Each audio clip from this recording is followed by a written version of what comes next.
Hi friends, నేను మీ సాయి ప్రసన్నని. Welcome back to my channel. ఈరోజు మన ఛానల్లో ఈ 2024 సంవత్సరం నాగపంచమి ఎప్పుడు వచ్చింది, అసలు నాగపంచమి రోజు పుట్టలో పాలు ఎందుకు పోస్తారు, దాని వెనుక ఉన్న ఆంతర్యం ఏమిటో తెలుసుకుందామండి. అంతకంటే ముందుగా మన ఛానల్ని ఎవరైనా ఫస్ట్ టైం చూస్తున్నట్లయితే ప్లీజ్ సబ్స్క్రైబ్ చేసుకోండి. హిందూ పురాణాల ప్రకారం పరమేశ్వరుడు మెడలో పామును ధరించి తిరుగుతాడు. శ్రీ మహావిష్ణువు శేషనాగుపై నిద్రిస్తారు. అందుకే నాగదేవతలకు ఎంతో ప్రాముఖ్యత ఉన్నది. స్కంద పురాణంలో నాగపంచమి ప్రాధాన్యత గురించి సాక్షాత్తు ఆ పరమేశ్వరుడు వివరించినట్లు శాస్త్రాల ద్వారా తెలుస్తుంది. అందుకే పాములను పరమేశ్వరుని అంశంగా భావించి ప్రత్యేక పూజలు చేస్తుంటారు. మరీ ముఖ్యంగా నాగపంచమి, నాగుల చవితి వంటి ప్రత్యేకమైన రోజుల్లో లేదా ఏదైనా శుభకార్యాలు నిర్వహించేటప్పుడు పుట్టకు వెళ్ళి ప్రత్యేకమైన పూజలు చేస్తారు.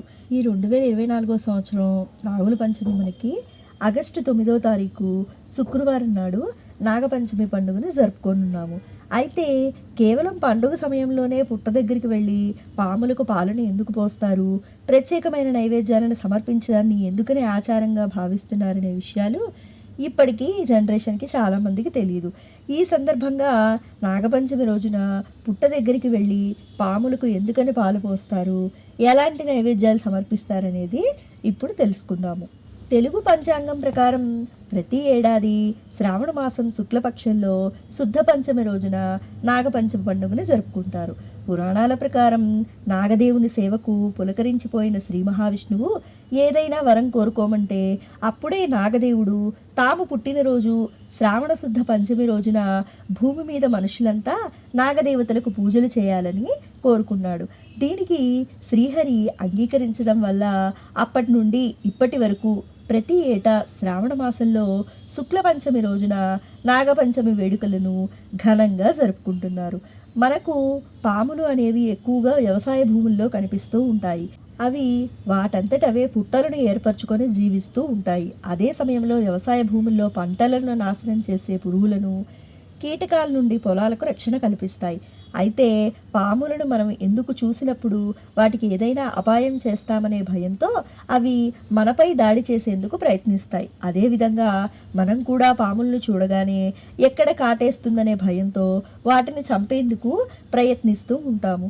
ఈ నేపథ్యంలో మానవుల చేతిలో ఎన్నో పాములు చనిపోతూ ఉండేవి. అయితే మన పెద్దలు వీరిద్దరి మధ్య ఉన్న భయాన్ని పోగొట్టడం కోసం నాగపంచమి రోజు లేదా నాగుల చవితి ఇంకా ప్రత్యేకమైన పండుగ రోజుల్లో పుట్టలో పాలు పోయాలనే ఆచారాన్ని తీసుకొచ్చారు.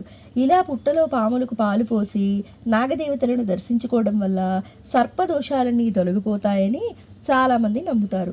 మరోవైపు అన్నదాతలకు ఎంతగానో సహాయపడే నాగజాతి అంతరించిపోకుండా మనం రక్షించుకోవచ్చు. మన శరీరాన్నే ఒక పుట్టగా భావిస్తే ప్రతి ఒక్కరిలోనూ 9 రంధ్రాలు ఉంటాయి. వాటిని నవరంధ్రాలు అంటారు.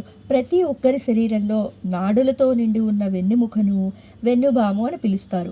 వీటిలో కుండలిని శక్తి మూలాధార చక్రంలో పాము ఆకారంలో ఉంటుందని యోగశాస్త్రం ద్వారా తెలుస్తోంది.